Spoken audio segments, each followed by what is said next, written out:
Your mic is muted. Jeremy, can you hear me? No. Oh, we should be able to hear you now. I don't see that he's answered. Yeah. Hi, Jeremy, can you hear me? Send him a quick note.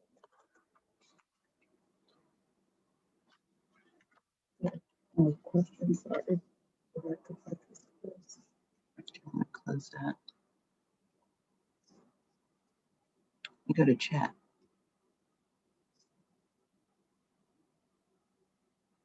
Oh, he can hear us. All right. I can't hear them though.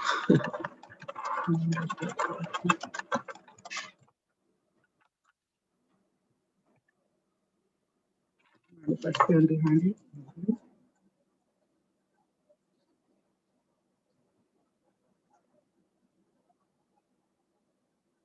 Oh, they're on.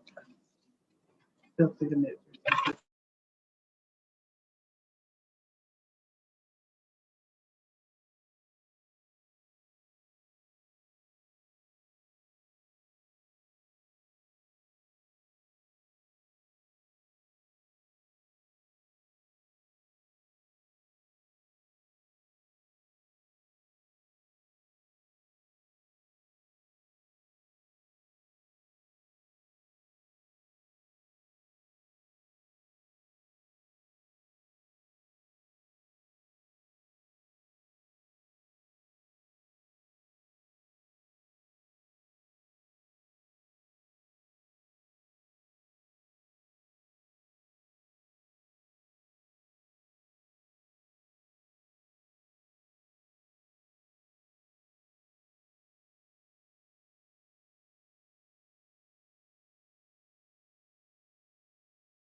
Hi, everybody. and welcome to the second annual GW Law Business and Finance Law Conference.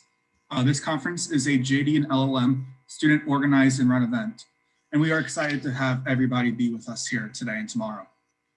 The conference will explore the current and future changes that are affecting the digital economy. The world is changing and advancing at an unprecedented rate, and as a result, the field of business and finance law is constantly evolving. This conference will specifically focus on developments in cryptocurrency, digital platforms, digital taxation, and the rise of new investment strategies. And before we get any further to the conference, I just would like to take a second to thank everybody who has been involved with this, from the GW Law School to the students and JD members of the committee, to Professors Pam and Salif, and to all of our panelists and keynote speakers. Thank you everybody so much for being involved with this. Thank you.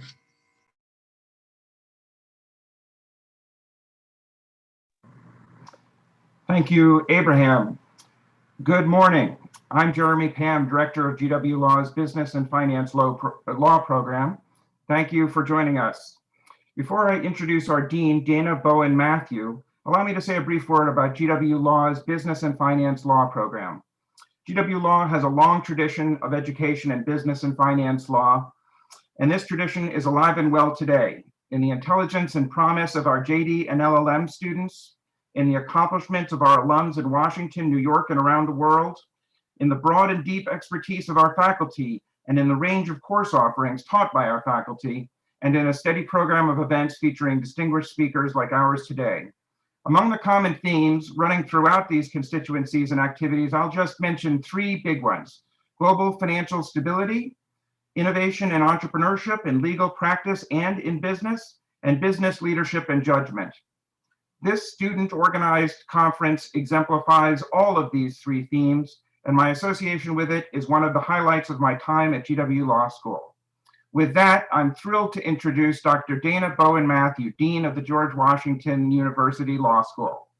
A nationally recognized lawyer and legal scholar with 3 decades of industry and academic experience, Dean Matthew is the first woman to lead GW Law.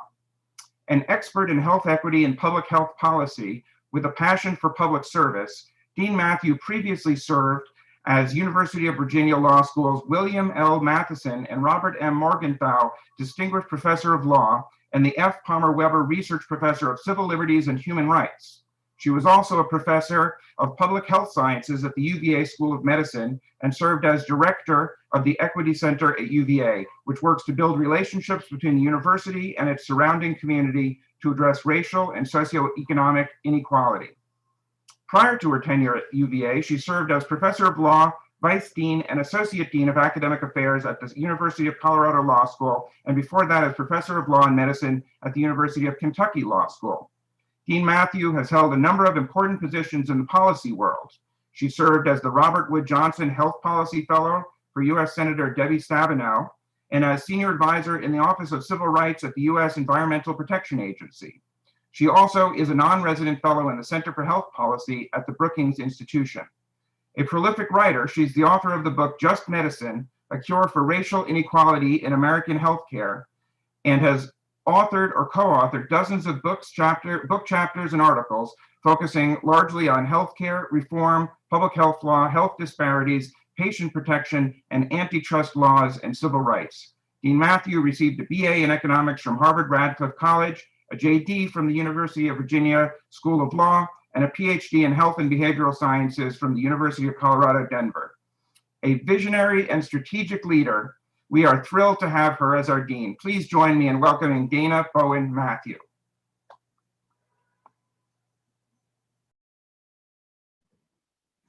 Jeremy, I thank you so much for that wonderful introduction, and I thank you for the opportunity to be here for this exciting conference organized by students.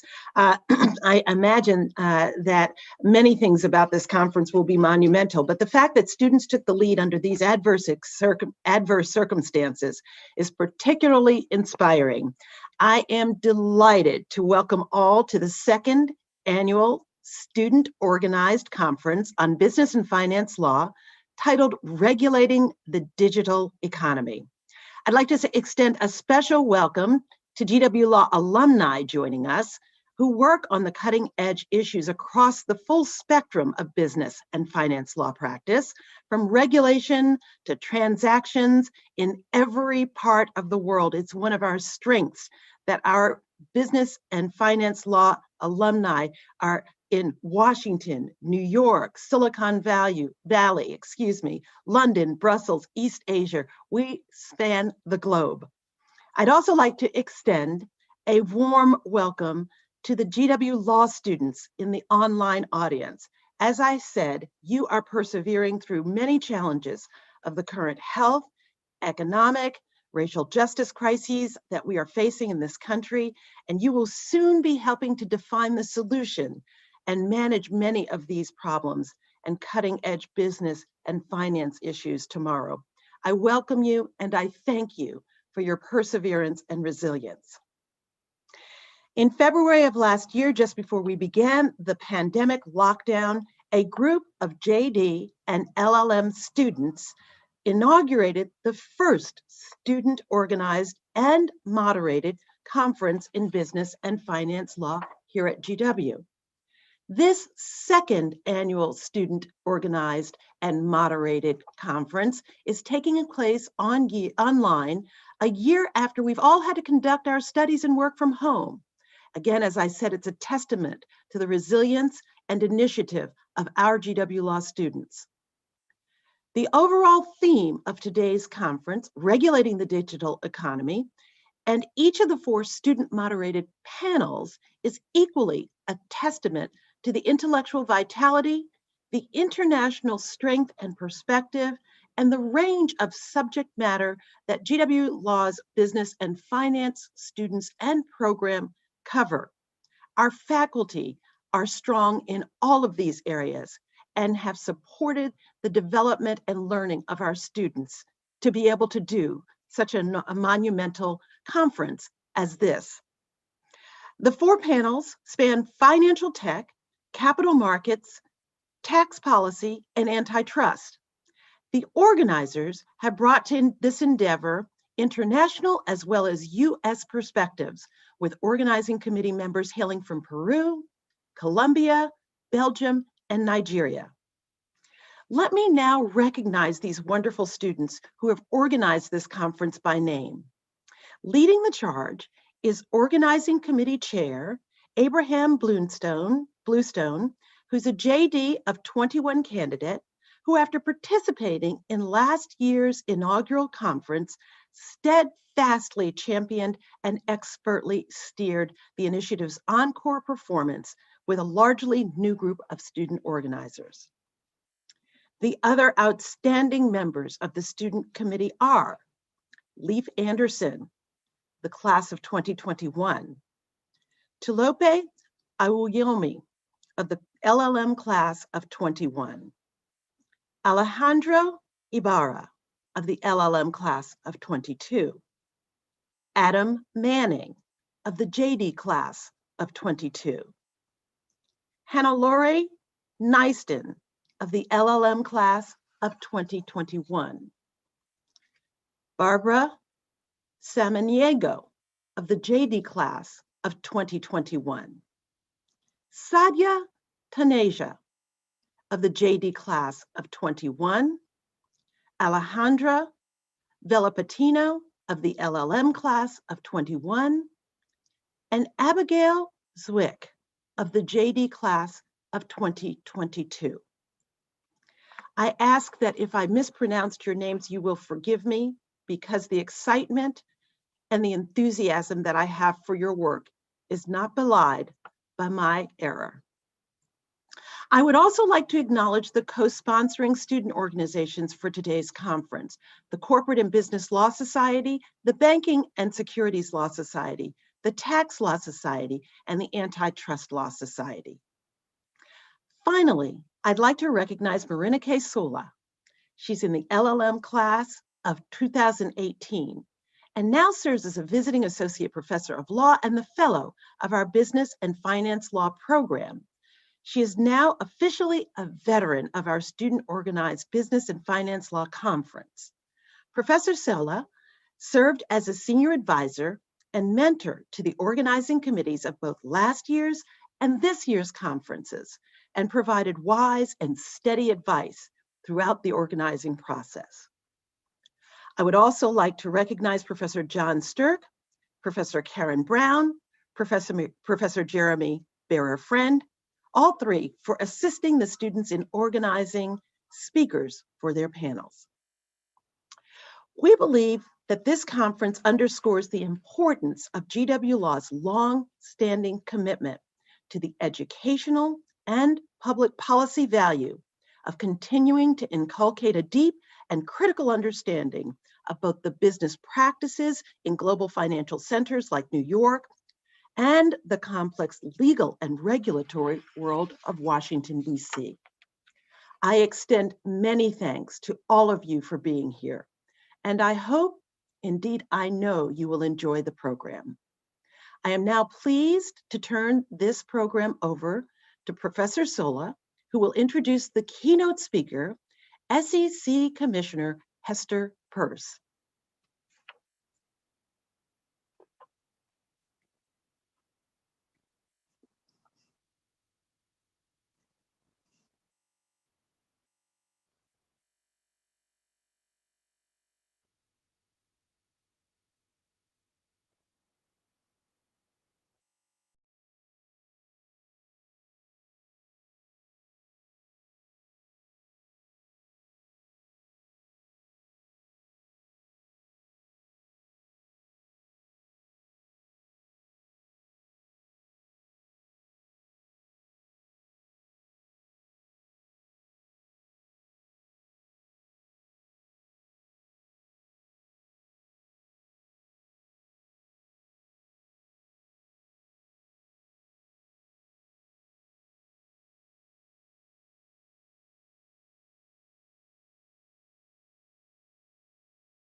Good morning.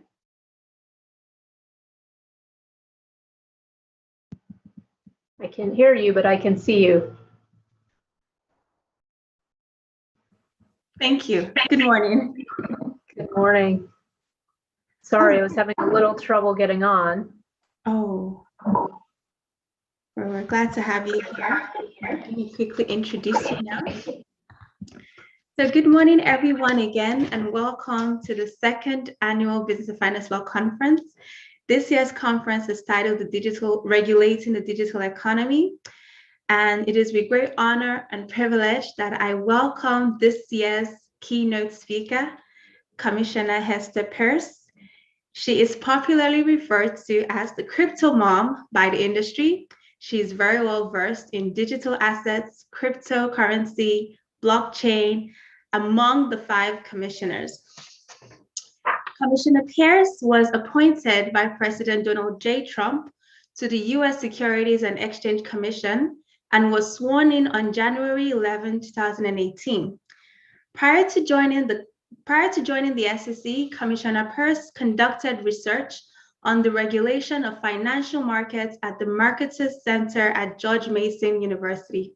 She was a senior counsel on the U.S. Senate Committee on Banking, Housing, and Urban Affairs, where she advised ranking members of the committee on securities issues. Commissioner Peirce served as counsel to the SEC Commissioner Paul S. Atkins. She's also worked as a staff attorney in the Division of Investment Management. Commissioner Peirce was an associate at Wilmer Cutler and Pickering, now Wilmer Hill, and clerked for Judge Roger Underwelt on the Court of Federal Claims. Commissioner Peirce earned her bachelor's degree in economics from Case Western Reserve University and her JD from the Yale Law School. It is with great honor that I welcome Commissioner Peirce. Thank you so much for being here with us today. Rennie, it's a pleasure. Thank you for that kind introduction. And I'm just delighted to be with all of you today.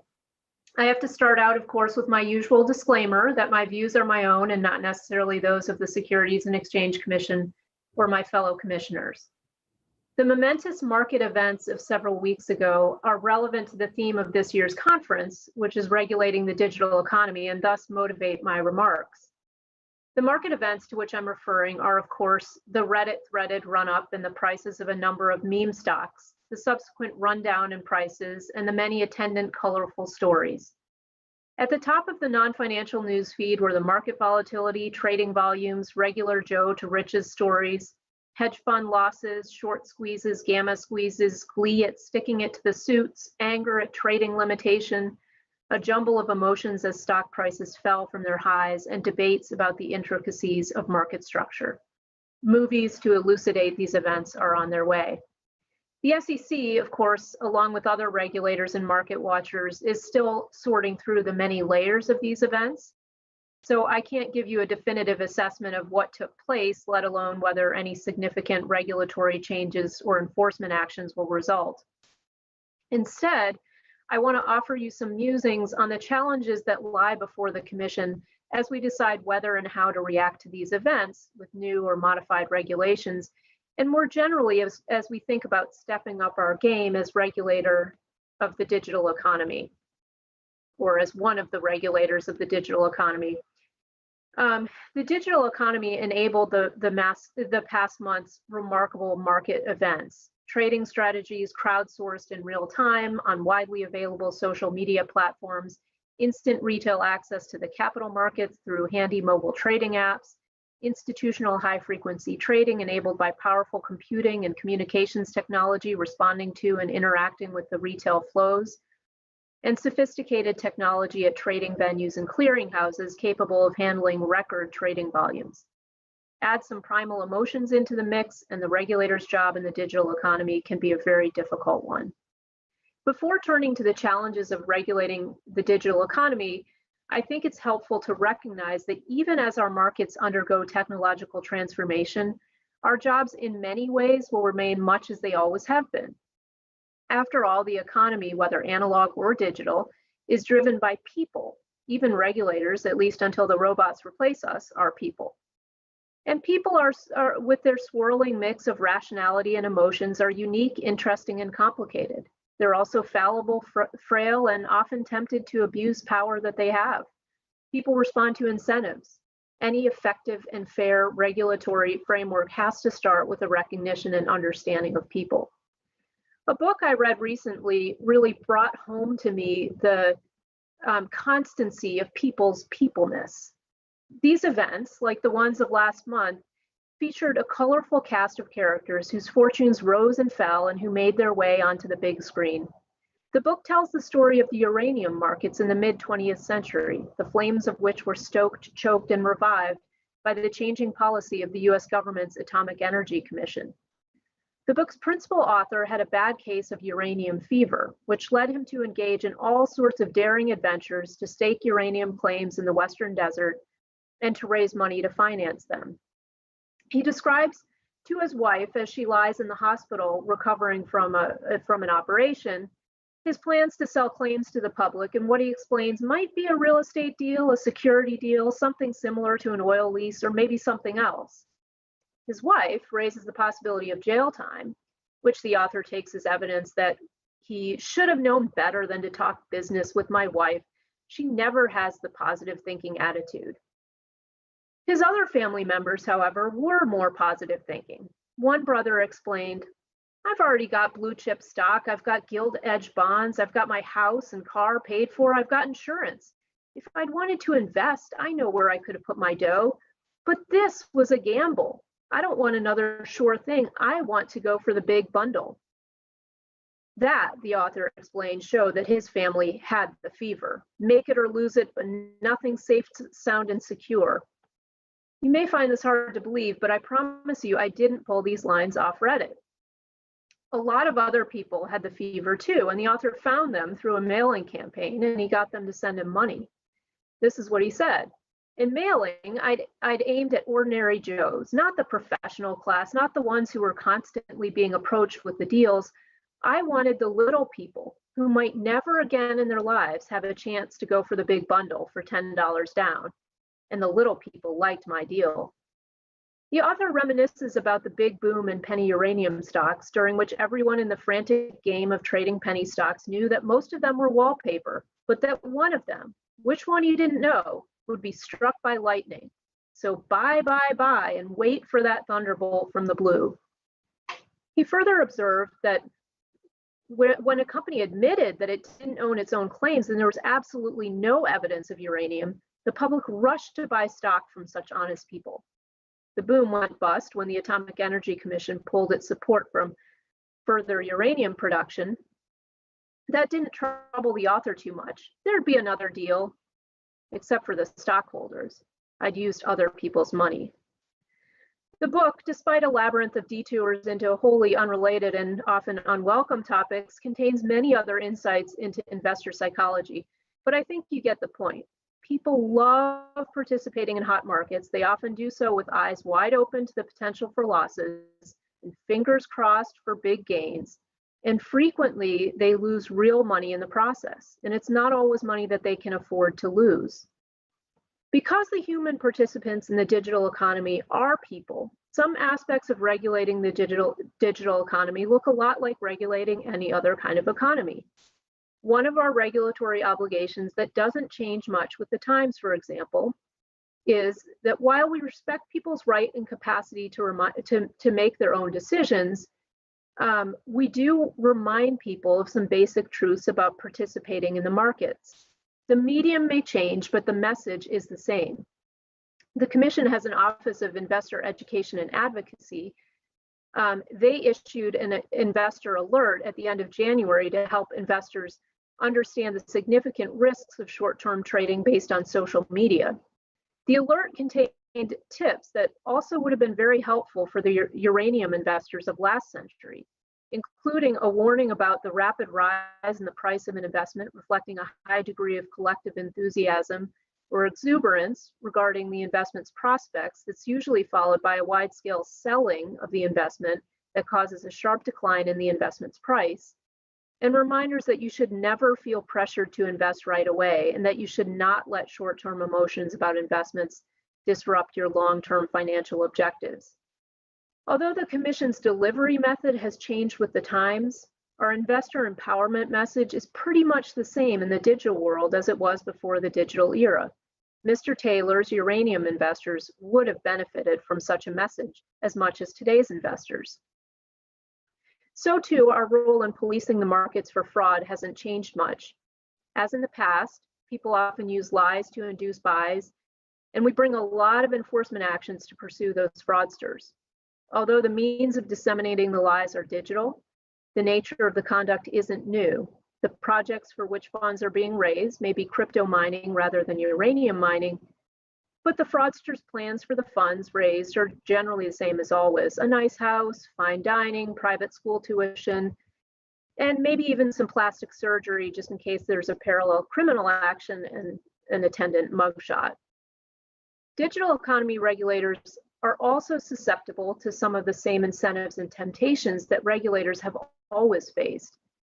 Unchanged in the digital world is our obligation to balance our enforcement mission with the need to respect American civil liberties. We may have new digital tools that make it easier than ever to find bad actors, but they also make it easier to trample over individual rights while doing so. As we put these tools to work for us, we need to bear in mind that when the government watches too much of what a free people do, those people are no longer free. We have greater and faster insight into trading activity now. We can store massive amounts of data. We have computing power and sophisticated software to analyze and work with the data we collect. Technology enables us to examine individual registered entities remotely rather than through in-person visits. Structured data allows us to analyze particular registrants or look for trends or patterns across many registrants with the click of a button. We have access to effective blockchain analytics, and we have people expert in the use of these tools and the data they generate. One day, we may even have easily machine-readable rule books, which will foster compliance by regulated entities. Our regulatory mission will remain the same even as technological developments bring new ways for the capital markets to achieve their core objectives: capital formation and investor enrichment. That means essentially that the goal of our markets is facilitating the flow of investor money to real companies so that those companies can then serve other people's needs and then return the money to investors so that they in turn can build wealth for themselves, their families, and their communities. Technology has the potential to turbocharge the capital markets' ability to achieve this objective. When I say technological turbocharging, I don't mean speeding up this virtuous cycle. What I mean is that technology facilitates, what I mean is instead that technology can be used to improve this virtuous cycle. We don't want technology that facilitates unpredictable volatility because that can undermine the market's ability to do what they're supposed to do. Building companies into societally beneficial ventures and building investment nest eggs are slow processes that demand patience, deliberation, and self-discipline. Technology can help markets to deploy capital well, in part by encouraging more of the population to benefit both from contributing capital and using capital to build companies. But technology doesn't change our regulatory objectives of protecting investors, facilitating capital formation, and fostering market integrity. For technology to have its maximum benefit, we really need to change our attitude. Specifically, we tend to look at technological innovation in the markets with deep suspicion, and that mindset really has to change.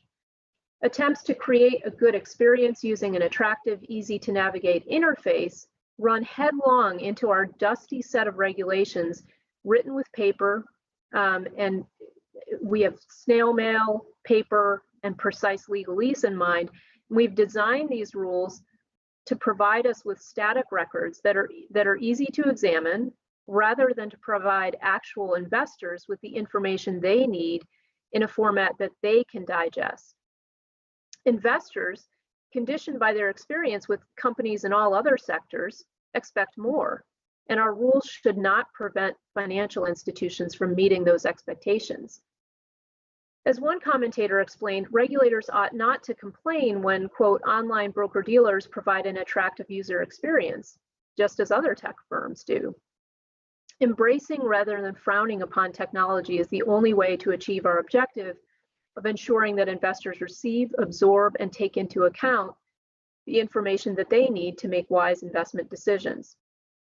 Another part of ensuring that we're not hamstringing the ability of technology to make markets work better for more people is remembering that our role is to protect investors and markets, not incumbents.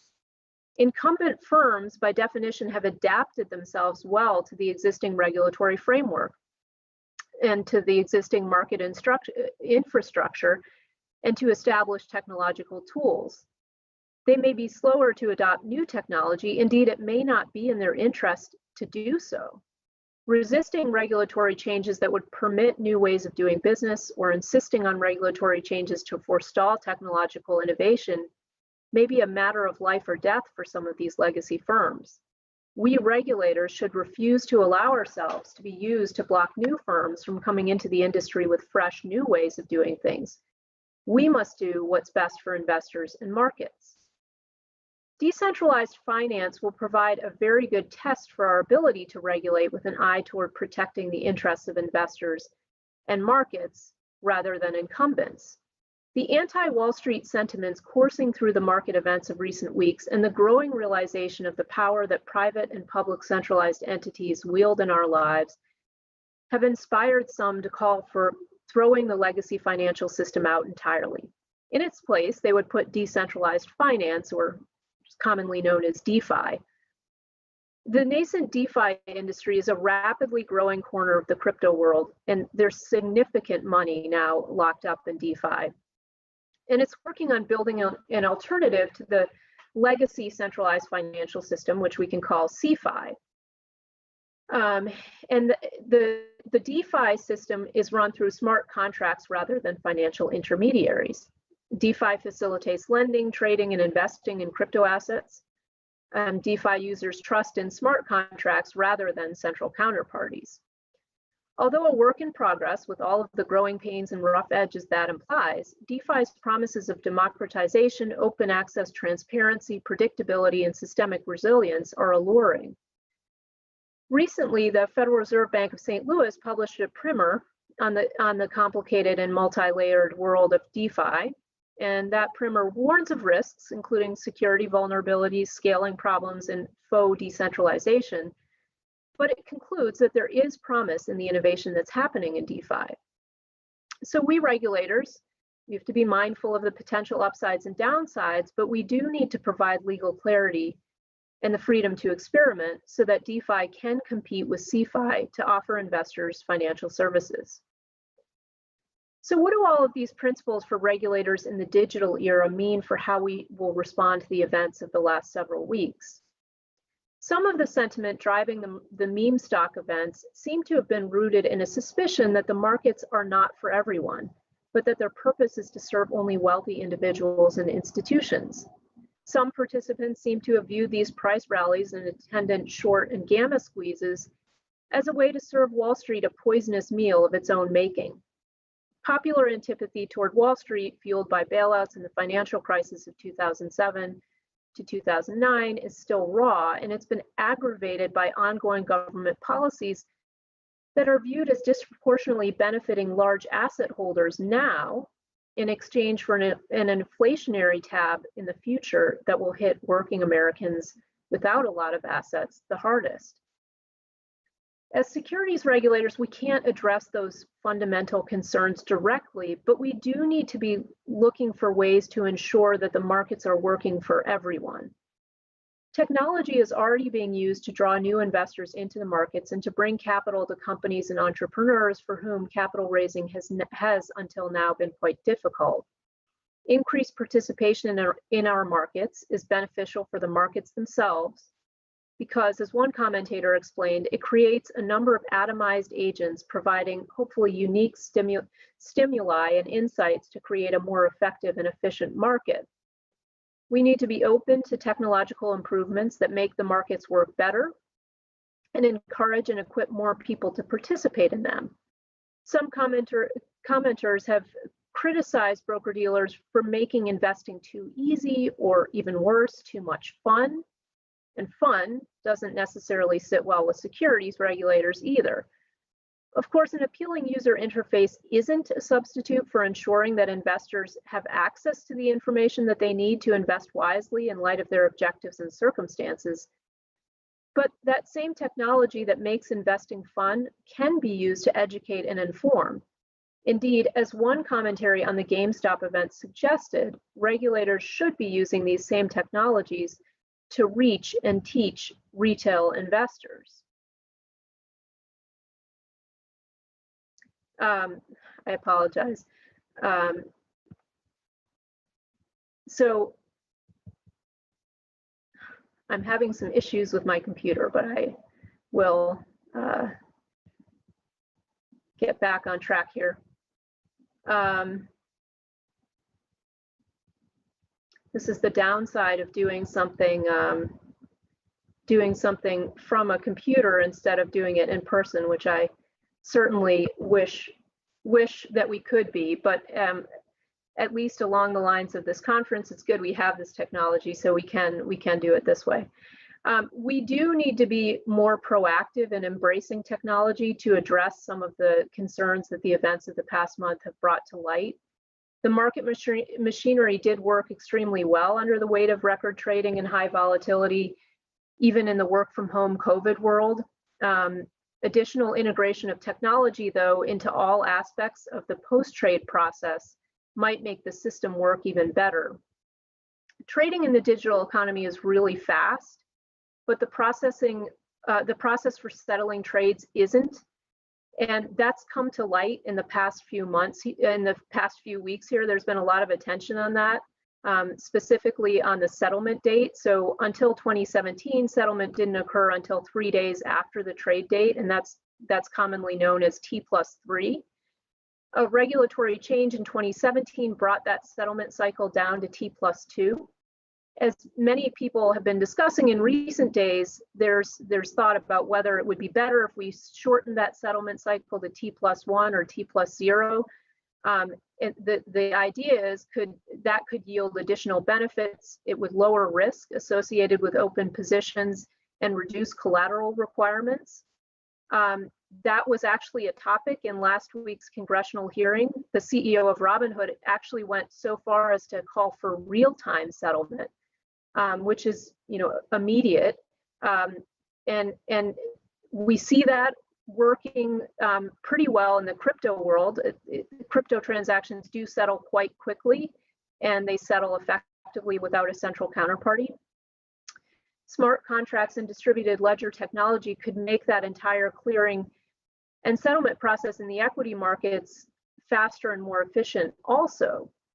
And so I think it's important for us to consider what technology can do to change the settlement process to make it shorter. But we do need to think about whether real-time settlement is, if it is possible, whether it's the right solution. We really need to look at the costs and benefits of that. Real-time settlement would certainly address many of the concerns that we saw around the events of last month in terms of collateral calls and questions about clearing and what clearing houses are asking of broker dealers. But there are also some definite concerns about how adoption of real-time, or at least near real-time settlement of transactions in the equity markets would affect those markets. They would probably require a major overhaul in the way that the equity markets work, and they could harm liquidity by raising the cost of making markets. Certain elements of our financial system as it's currently structured work precisely because of the delay between execution and settlement. An expected drop in margin requirements from shortening the settlement cycle might not make up for the inability to net transactions, much less the operational risks and ensuing costs of settling transactions on a gross basis and then transferring large amounts of cash and securities throughout the day. In addition, the time built into the settlement cycle now makes error correction easier and allows for human intervention, a feature that a smart contract is designed to eliminate. The bottom line is that a less ambitious approach that focuses less on the immediately exciting technological improvements and focuses instead on modernizing the post-trade settlement process by eliminating some of the antiquated features of it, such as intensely manual processing and non-standard practices across different participants in the market. That might be a way for us to make incremental progress, but still meaningful progress. Another use for technology that we're thinking of, or that I'm thinking of in light of the events of the past several weeks, is better transparency. Many retail investors, for example, are now using commission-free trading.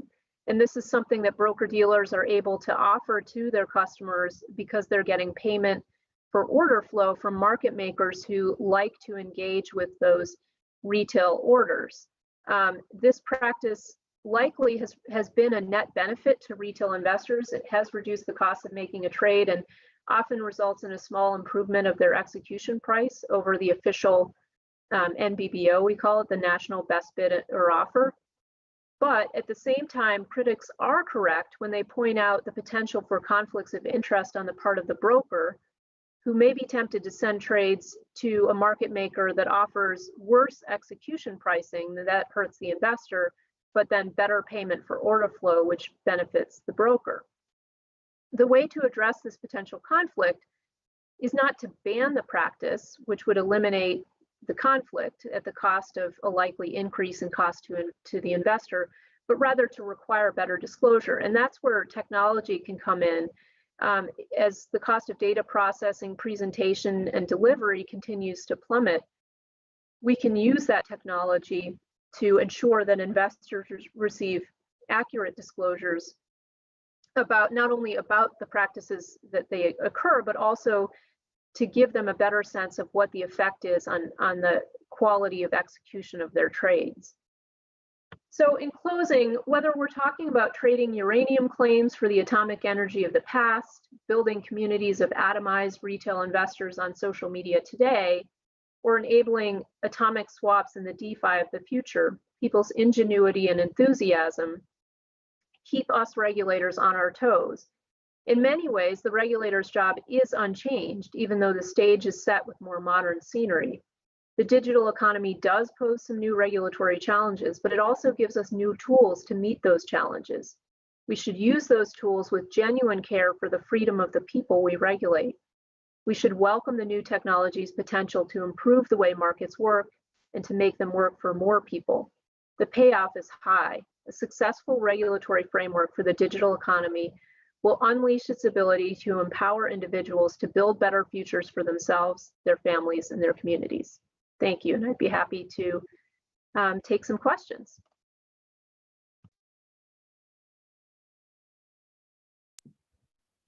Thank you for that very interesting speech and analogy that you've given on the SEC's position. And I completely agree with you on the role of the Commission, which is to protect investors primarily and not incumbents. And so that will take me to my first question for you, Ms. Commissioner, which is, for now, Bitcoin is considered is treated as a financial asset, at least in the US. And I want to know what your thoughts are, since Tesla, for instance, has announced that it would be accepting Bitcoin as a form of payment. And what risk do you think that will pose, if any, to the traditional use of fiat currency? And what is the SEC's position on that proposal by Tesla? Or what are your thoughts on that proposal? Sure. Well, I should say that is a little bit outside of our purview as securities regulators. Thinking about what kind of payment companies are going to get. Of course, that's something that any company that's planning to accept payment in Bitcoin probably has to, depending on how material the amounts that it's going to receive. I mean, if no one takes them up on that, then maybe not. And again, I'm not talking about any specific company. I want to take this out of the context of any specific company and just make the point that if you're accepting Bitcoin for payment, and that's actually going to become an important way for you to get paid, you probably have to think about what the risks are associated with that. Bitcoin is volatile. As we've seen recently, it's been going up quite a bit. It can also go down quite a bit. And so those are the kinds of things that companies need to think about. I think one of the other interesting phenomena that's occurring is that some companies are deciding to put some of their treasury reserves into Bitcoin. And that also is quite a change. And I think that ties to one of the themes that I spoke about, which is that people are looking at the policies that the government is using today, and they're saying, well, some of these look quite inflationary. And so is there an asset apart from the dollar that we can use to maybe guard against inflation? And so people are thinking about Bitcoin in new ways. Some people completely disagree with that view of the purpose or function of Bitcoin. So, it's a market and people can all express their ideas, but I think we're seeing some people put their ideas into action by putting Bitcoin on their balance sheet. Yes, and I recently also looked at your safe harbor proposal, which you mentioned that Bitcoin issuers can perhaps after 3 years, the commission would determine if it's a security, if the crypto asset is a security or not. And I'm curious to learn what that would look like if eventually crypto assets are now treated as a currency. For instance, we've seen China issue its own digital currency, government issued digital currency. Do we see the US moving in the same direction or far from it, or leaving it into the hands of private individuals, private members, basically, and not from a government standpoint? And so how would that be regulated from the Commission's standpoint? Well, so I think what your question highlights is there are a lot of different potential regulatory reaches into crypto, and the SEC is one of those. The CFTC, the Commodity Futures Trading Commission, is another. And then the Fed also has a lot to say, and the bank regulators have a lot to say, both at the state and federal level. So there are many questions to be answered.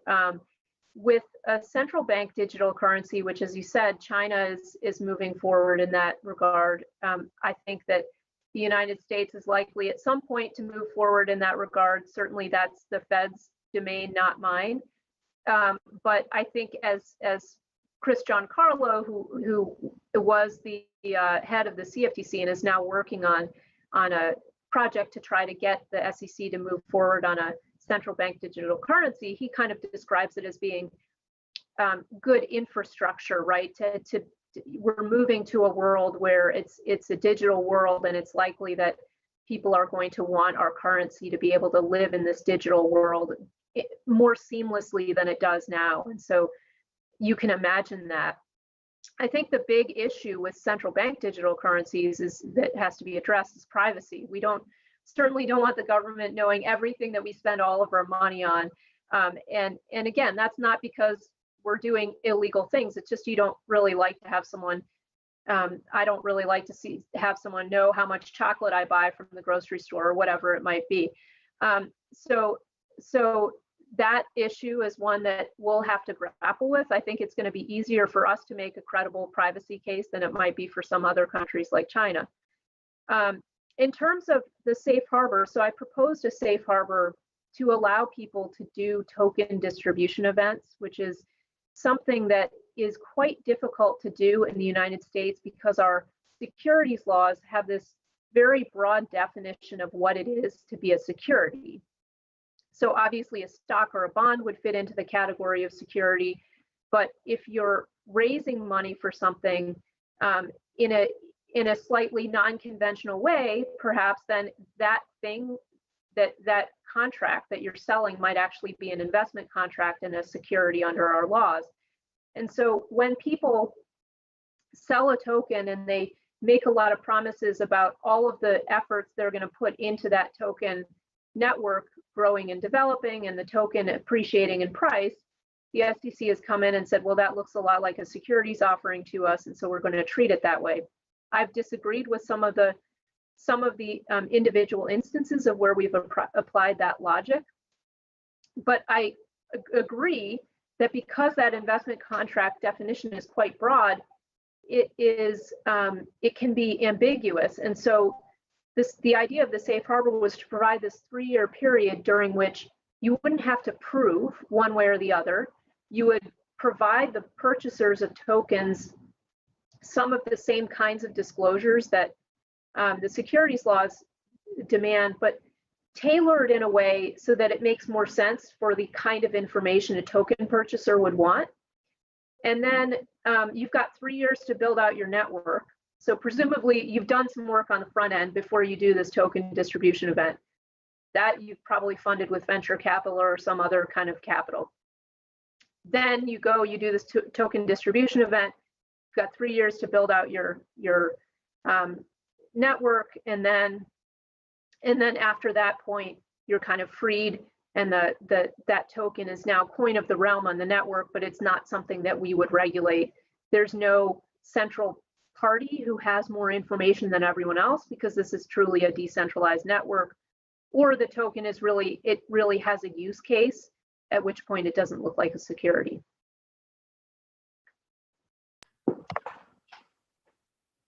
Yes, that's a very great proposal, and I know that it's going to evolve as we see the crypto world also evolve.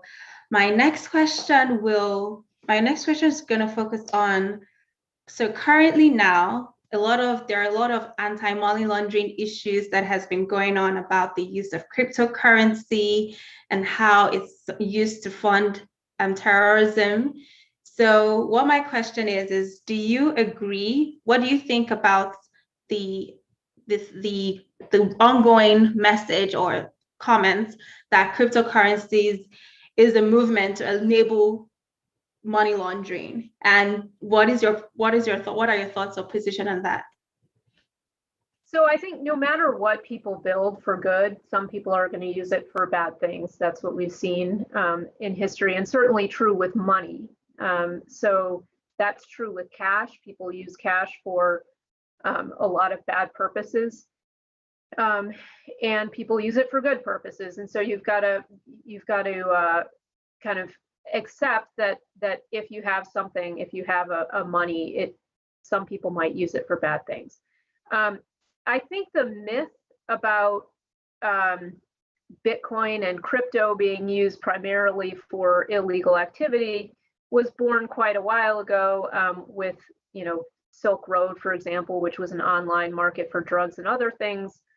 Crypto was being used there. But actually, the percentages now of crypto that are used for illegal activity are believed to be quite low. And one of the reasons for that is that there are very sophisticated analytics firms that are now able to go back and figure out who's behind what. So using a distributed ledger type based cryptocurrency may not actually be the best way for these criminals and terrorists to do things. So that has sort of dissuaded, I think, people from doing it.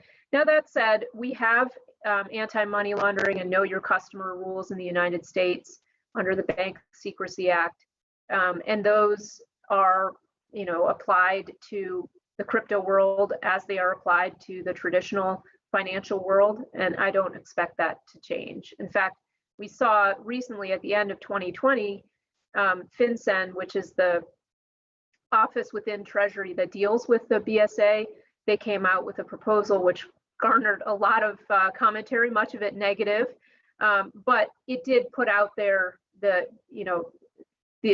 notion that yes, this is something that FinCEN is looking at. They had obviously already been working on it, but this was kind of the next step, and so clearly it's something that FinCEN is thinking about quite carefully. Yes, thank you for your comments on that. And I wasn't planning to ask this question, but it just follows from what we just discussed, what you just mentioned now. I'm Nigerian. I don't know if you're aware of that, but recently, my country, Nigeria, the Nigerian government banned the use of cryptocurrency, crypto assets in Nigeria, and they required deposit monetary banks to close any bank accounts, customer bank accounts that engages in any sale of crypto assets. And their reason, the justification for this was because they believed it's a significant tool in the hands of terror, for financing terrorists and money laundering activities, and that was their sole justification for imposing this ban. However, I don't know if you were aware, at some point in October last year, there was a protest which was against the use of police force on citizens. And so there were a lot of fundraising activities going on with that, along with that protest. And so the government were sort of against the funding for the protest. And so they blocked all Nigerian bank accounts that were used in some way to sponsor the protest, which was primarily used to feed the protesters, give them water, and make sure that they're safe and protected. And so the protesters resorted to the use of Bitcoin. And so instead of sending money, donating funds to a Nigerian bank account, they will ask you to buy Bitcoin and sell it to them. So that was one way the protesters were able to raise significant amount of money to fund their activities. And so a lot of people think it's either that's probably one of the reasons they're issuing this ban, although the central bank says it's not, because they've issued this ban in 2017 before, but now they're being proactive about enforcing it. So, but my question is, do you think that it's a justified reason to ban crypto assets in the country, or what should governments just generally be aware of or do in that situation? Well, it's certainly an important development, and one that I think a lot of people in the crypto world are talking about, because Nigeria is such a large country with quite a bit of interest in crypto. So it's a meaningful change because of that. I think one point that that I've made in the past is it is very difficult to ban Bitcoin or other kinds of crypto, because banning Bitcoin requires you to shut down the internet everywhere, and people are very creative and they can find ways to do things. What I would say in general for countries thinking about these kinds of issues is the best way to have some insight and some ability to impose know your customer anti-money laundering kind of controls is if you have some link with the traditional legacy financial system, and that means banks, because as banks interact with different counterparties, they have to think about that. And so that is usually a more direct way to get some insight into what's going on. Great, thank you so much. So, okay, another comment or theme that has been going around recently is that digital currencies is another way to solve the issues of financial inclusion because of its ability to attract non-users of bank accounts, users who do not own bank accounts. So my question is this a feasible solution? Do you really see this as a solution? Or are there other reasons why it might not necessarily be solving financial inclusion per se? Well, I don't think there's one simple solution to financial inclusion, but I do think that there are real benefits to a technology that's very much, one of the things I mentioned in my talk was that DeFi, for example, is run on smart contracts, and a smart contract will interact with you based on the collateral requirements or whatever the requirements are, and that's just how it works. And so it's a very easy way for people to come in kind of into the system and not worry about the human element to the extent there's discrimination or anything like that. It just doesn't come into play. But and I think we've seen that crypto has been very useful in certain countries where people have been excluded from the financial system before. Now they're not only included in the financial system, but in the global financial system, which means that they can contribute their time and talents to things and get paid, and no one has to know. And so I think that's a really powerful change agent for example, women who might otherwise be unable to work in certain countries, or might want to build a nest egg so that they can leave an abusive situation or something like that. So I think there is real promise there. And certainly in the United States, I think there's real promise in people using crypto to build their own financial futures. As I mentioned also in the talk, the capital markets are really intended to bring together investors and companies looking for companies that are looking for capital, investors who have capital to invest. And we need to do a better job getting people integrated into that traditional financial system as well, because there's such power, not only if you're building a company and being able to draw capital from that system and build your company, which has a huge effect on your community and then on your ability to secure your financial future, but also for investors. We really want to get the numbers of investors in our financial system up. We want more American households to be participating and building their nest egg so they can pass it on. I think there's real power to having not only enough to retire on, but some to pass on to your children, so that then they have a little bit of a safety net when they decide they want to go to Paris for a year and explore the art world in Paris. They have that safety net that they can do that. Or if you want to give your kids something so they can put a down payment on a house or along those lines, I think it's really valuable to get people participating both in the traditional financial system and in the crypto world. And I think that will make us all a stronger community where there's a little bit more of a safety net built in at the family level also. Absolutely, and I couldn't agree with you more. And that's really one of the main critics as to why would the government in Nigeria, for instance, shut down the use of cryptocurrency or ban it, when a lot of people are actually relying on it as a significant source of income and in trading the assets. And that's, like you mentioned, the privacy it gives to women and others who can make this money and build this wealth without necessarily being, noticed. And just I personally feel it's that's sort of nuanced area where they're not really sure what it is and still trying to grapple with if it's good for our economy or Naira or not. And some work needs to be done definitely on that.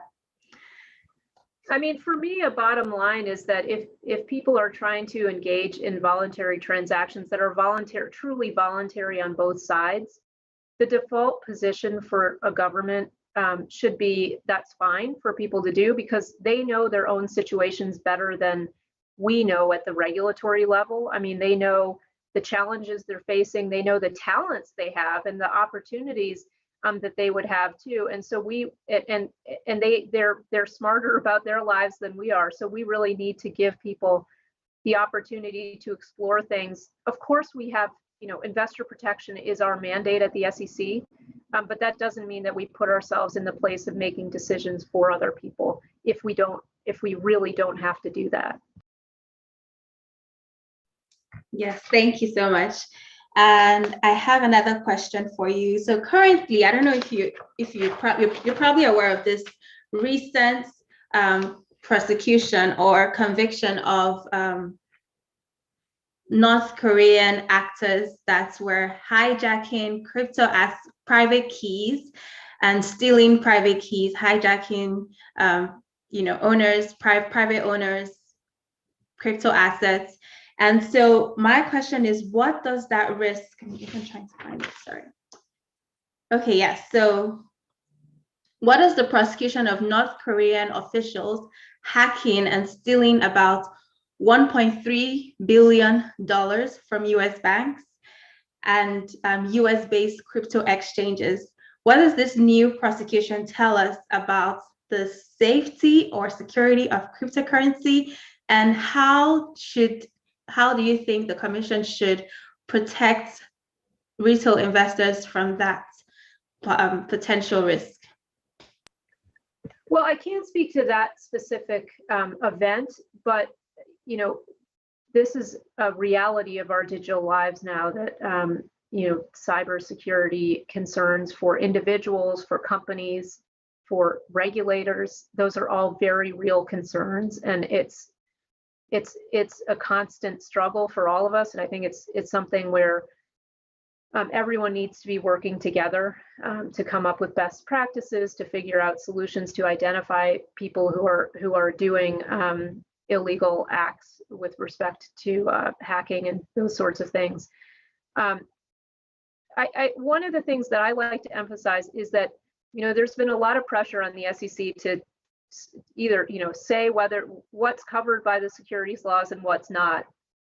And so one of the things that most people believe is not covered by the securities laws is spot exchanges in crypto. So a trading platform that trades crypto assets that are not securities would not fall under our purview. But sometimes when something bad happens at one of those platforms, people will come to us and say, well, something bad happened, can you help me? And my response is, you can't have it. I mean, my heart goes out to you for having lost money, but you can't have it both ways. We can't both not be a regulator and then be expected to regulate to stop the bad activities. I will say that I think that the spot markets, we're seeing kind of who takes this stuff seriously and who doesn't. And so I think that consumers will be walking away from the exchanges that they feel are not protecting them and walking to ones that they feel have good protections in place. But all of this stuff is very difficult. The hackers are very sophisticated, and so it is a real challenge. Agreeable, and it's not a necessary risk that we see when trading normal securities. So it also brings the question of, is it really a security in that sense or not?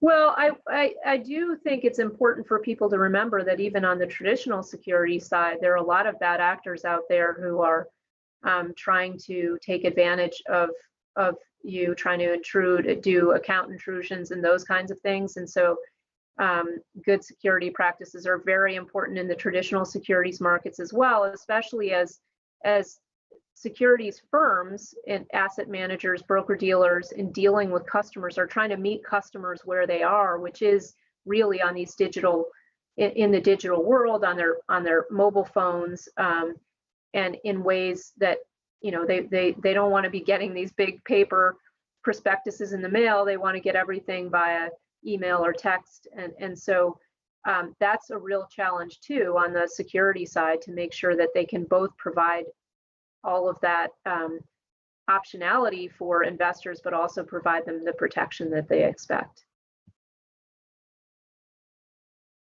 Okay, and my final question, which is, let me see. Okay, it's a bit long, but I'm just going to save it for later because I know we're a bit out of time and we have some questions coming in. Do you own any cryptocurrency currently? I do not. In my role, I'm not allowed to hold crypto assets, so I don't. Okay, and before I turn it over to Abraham, who is going to help us moderate the questions from the panel, from the attendees, what final advice or comments do you have for our students who are very eager and watching you right now? Well, my big piece of advice is, you're at a really exciting time of your lives and your careers, and so revel in that excitement. The world is your oyster. You can go and think about doing lots of different kinds of things in lots of different kinds of places, and you should take advantage of that. Don't always be thinking about building your resume. Be thinking about what you enjoy, And I think a really important point to underscore is that each one of you has such a, has a unique set of talents and experiences and ideas. And so there's one you, and you really need to enjoy being that one you, and don't worry about what other people are doing. You've got to figure out what it is that you can contribute to society, and what will then in turn make you more joyful as a person. And so don't look around at other people, just figure out what it is you like to do, what you're good at doing, and there's a place just for you that nobody else can fill.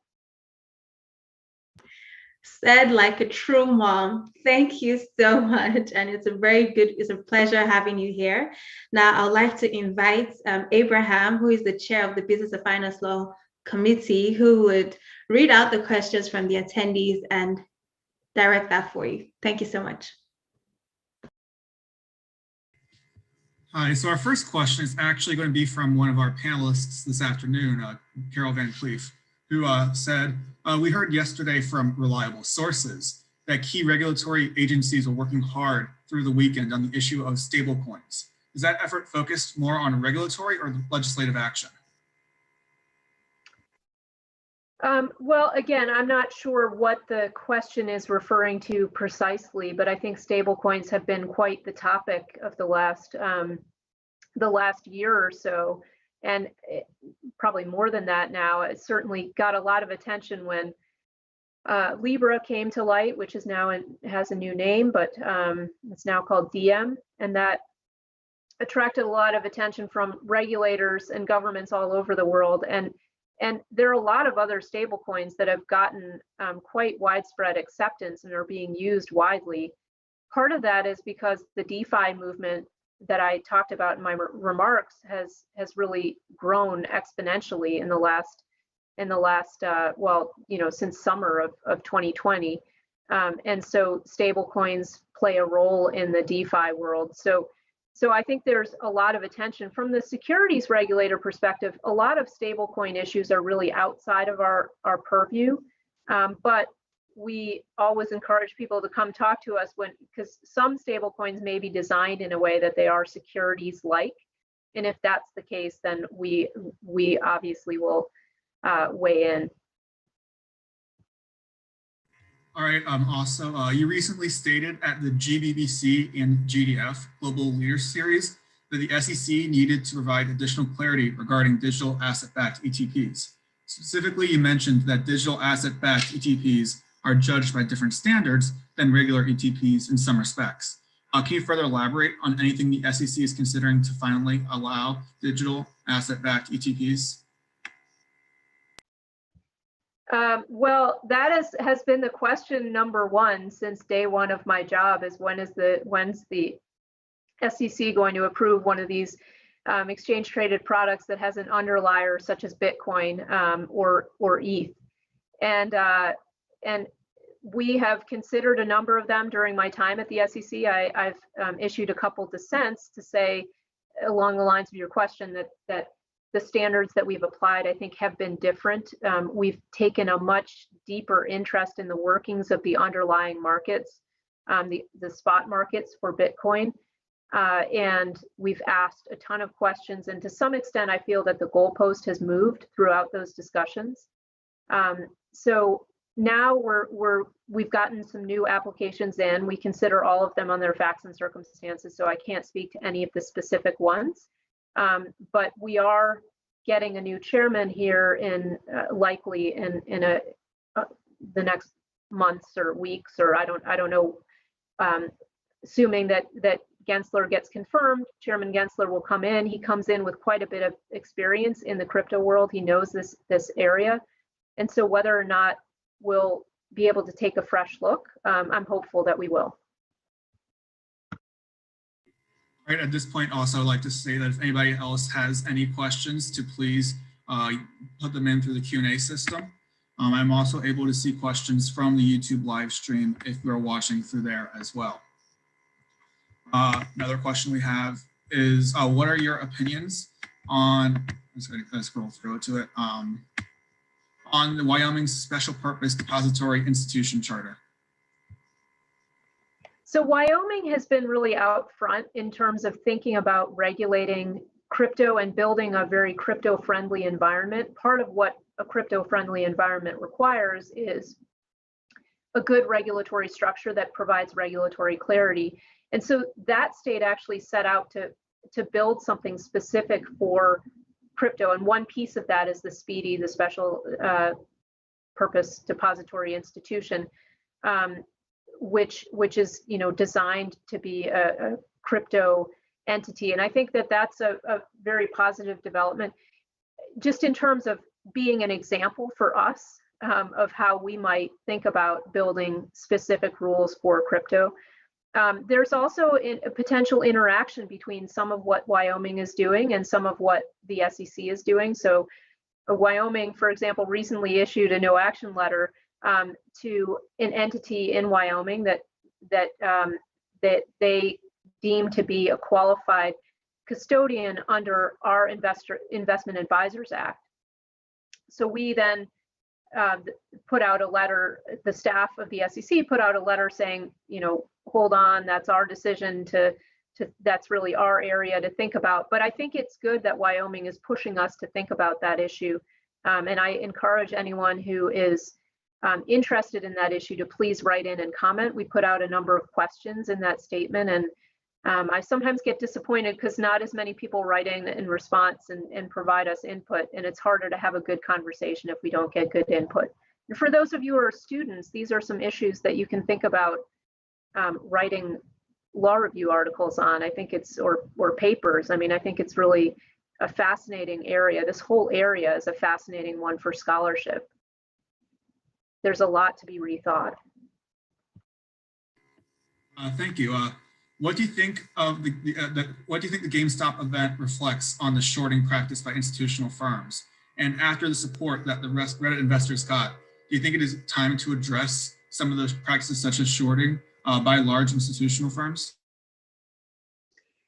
I think it's important to remember that short selling plays several very valuable functions in our market. So it is a way for people to get rewarded for doing work, to find out things about a company that might not otherwise come to light. And so short sellers can actually be some of the first people to identify fraud at a company, for example, because they can do the work and then they can short and they can get rewarded monetarily for doing that work. So that's an important function.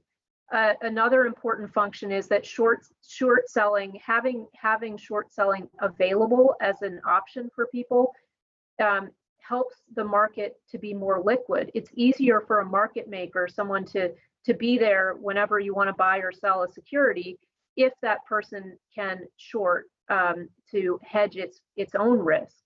And so if you take that away, that makes it harder it makes the market less liquid and ultimately can actually drive prices of securities down. There's research that shows where short selling is available, securities prices are actually higher. And then another function that it plays is there's a process for making markets in exchange traded funds and for playing a role there, and short selling can help there. So there are lots of areas where short selling can be helpful. Of course, there's some tactics employed by some short sellers that are not okay, and those are, for example, if you just try to put out bad information in order to drive the price down so that you can make a lot of money on your short. But those are kinds of issues that we can already address with existing rules and laws that we have. Now, there have been calls for more transparency around shorting. And those are things that I think we'll have some conversations about in the upcoming months. I think we have to get the balance right because, again, short selling does play this valuable role, and so you want to make sure that you're not making it unprofitable to short sell by putting in transparency measures. But again, those things have to be considered in the context of what the actual restrictions or disclosure requirements are around short selling. And I should mention too that, there are rules around naked short selling. You're not allowed to engage in that generally.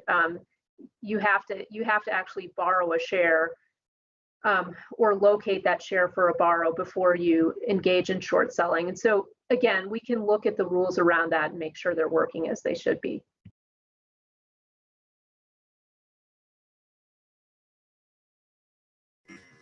Do you have any views on special purpose acquisition companies? Is there a way to support their positive traits and inhibit their speculative negative traits at the same time?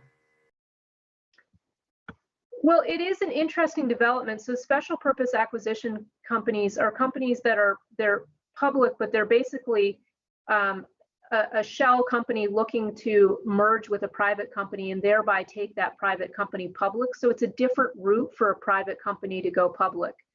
And they used to be used quite a bit, and then they went out of fashion for a while, and so now they're back in fashion. Definitely, they're being used quite a bit these days, and so there are questions. Of course, people are looking at a lot of aspects of SPACs to make sure that they're being transparent with investors, so investors understand what the terms are, what the promoters of the SPAC get versus what other investors get.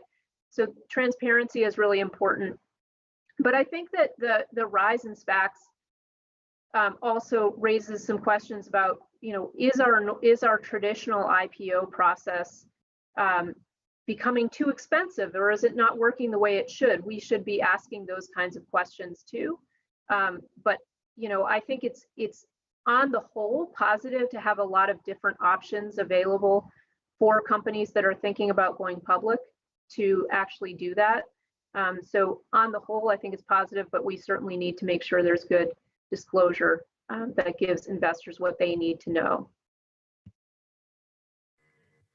I've gotten this one a few times. Are you able to share the name of the book that you talked about discussing uranium? The name I don't remember, but it will be in the footnotes to my speech. So it's written by two brothers whose last name is Taylor. It's a fascinating book. I'm not sure how easy it is to come by. What are your thoughts on the extent that simple agreement for future tokens are subject to security laws? Well, the SAFT itself. So if you tell people, look, we want to raise money from you in order to build out this project, and you do that at a very early phase, I think there's a very big likelihood that what you're doing is you're just raising money, and that's a capital raise like anything else. And so what a lot of people have done is at that SAFT stage, they have that is a securities offering that they've only offered to, for example, accredited investors. So it's not a public offering. But the question then becomes, is the token the security? And if it is, then how do you ever do a token distribution event without having it be a securities offering? And that's the piece of the puzzle that I would like to address. So if, go ahead and treat that initial SAFT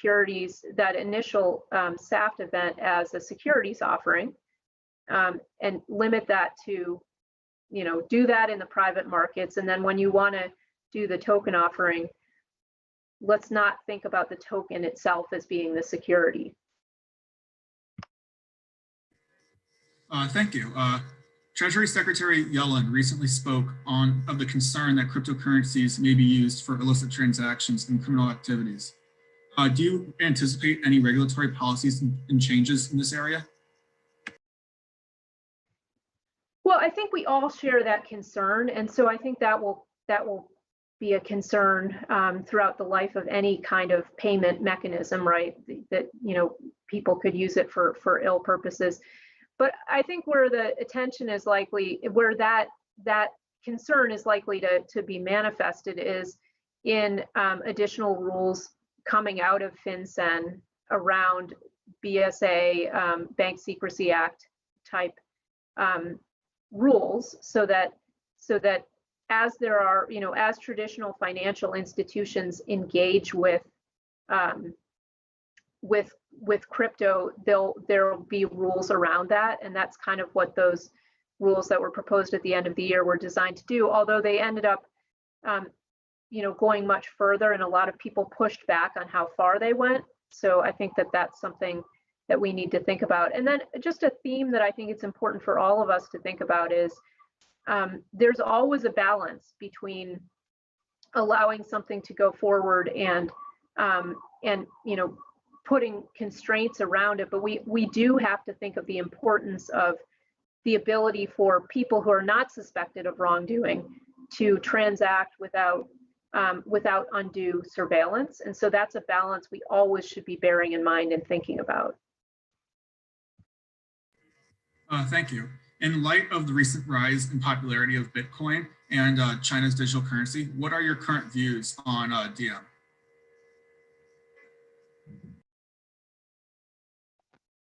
I think I would be wise not to speak specifically about any particular project. I think in general, Libra, when it started out as Libra, was helpful in getting people to think about this part of the world, about the crypto part of the world. Granted, not all of the immediate reactions were positive, but I think it is helpful to be having this conversation, and I think it helped to move that conversation forward. It's not clear to me whether DM, or any other stablecoin. I think you have to look at the specifics. So you have to look at whether or not it has aspects that are security-based aspects in which my opinion would matter. Otherwise, it doesn't really matter on what it might be or how it should be regulated. And last question I have so far, so if there are any others, please submit them soon, is from a member of the committee organizing last year's conference, asking, do you have any new insights regarding factors the SEC is considering when deciding to allow a new digital asset-backed security exchange traded product? Discussed it a little bit earlier, but. Yeah, I think what has changed since we considered those applications last year and the year before, losing track of time, maybe it was even the year before that. But anyway, the industry has moved quite a lot since those prior applications were considered.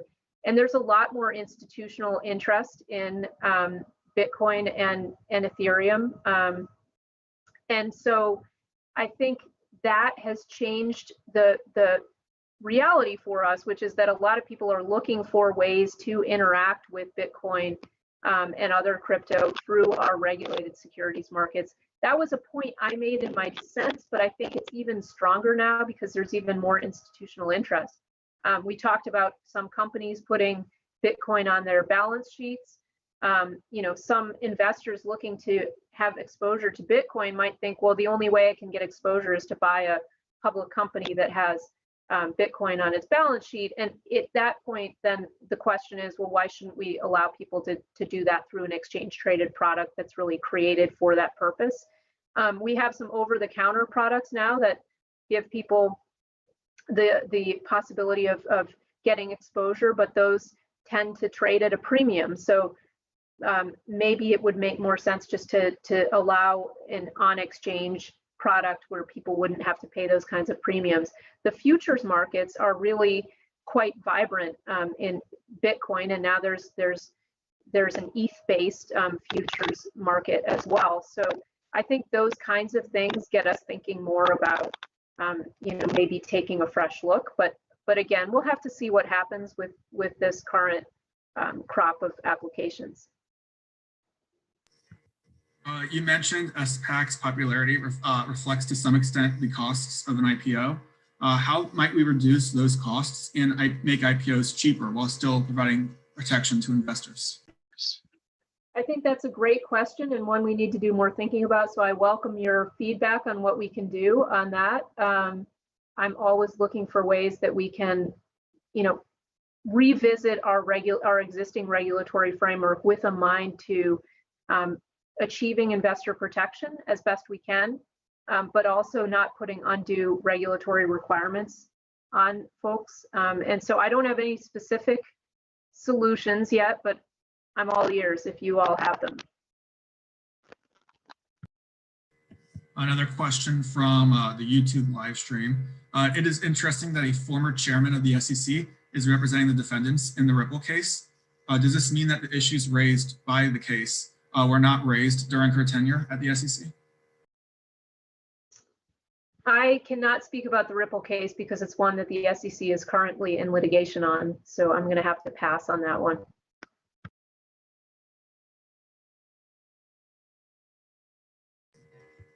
Another question, aside from just generally bringing a greater knowledge of cryptocurrency and blockchain, what changes do you believe Gary Gensler may bring or focus on in regard to the SEC crypto regulatory regime? Well, I think one basic point to remind everyone about is that if he comes in as chairman, Gary Gensler will be facing a whole array of issues, and crypto is certainly one of those. And I think given the growth in the space over recent years, and given his knowledge, it's one that he will spend some time thinking about. But I really do think that clarity is kind of the first order of business there. Of course, I hope that he'll be amenable to something like the safe harbor that I proposed. I think that's something that I'm going to urge him to consider. But then outside of crypto, there are just a lot of issues. I mean, I think the events around GameStop and the other meme stocks, I think we're looking at that as an agency, and that's going to, I think, that investigation of events and examination of what happened and consideration of any regulatory changes that might be warranted will take some time, as well as the many other things on the agenda, that I'm sure he'll have when he comes in. So it's always a fight for bandwidth at the commission level to get the attention of the chairman and to get something on his policy agenda. Another question is that our company, would you welcome a change in the tax code to help equilibrate taxes on debt and equity for public traded companies as a way to encourage equity financing as opposed to debt financing? Well, I'll happily say that that's really outside of my purview too, even though it does deal with, the balance between equity and debt financing tax policy. I have to stay out of that one probably. And another question is about the evolving regulatory nature of a token from being a security to a commodity. When is that possible, and are there any other tokens that have morphed similarly? I mean, I think that's the big question. I've asked the question, though, whether we should even be thinking about the token itself as being the security. And maybe that's where some of the confusion and the legal confusion have come, is by putting too much emphasis on thinking about the token as the security. Because if a token is a security, it's very unclear to me how it moves around a network. Because once something is a security, there are all kinds of rules that apply to how it moves, how you're holding it, all kinds of questions. So we really should, I think, rethink that view and instead look at, when something's an investment contract, the token is part of the investment contract, but it is not in itself a security. All right, thank you so much. We don't have any further questions. Thank you so much for being here today. It's been a pleasure, and I appreciate all of your time, and I wish you the best for the rest of the conference, and urge you to think about these questions, because I think there's a lot of great stuff for you all as law students to be thinking about and writing about. Thank you. Yeah, and to everybody watching right now, we will be back at 12:30 with our next panel. So we look forward to seeing you then. Thank you so much.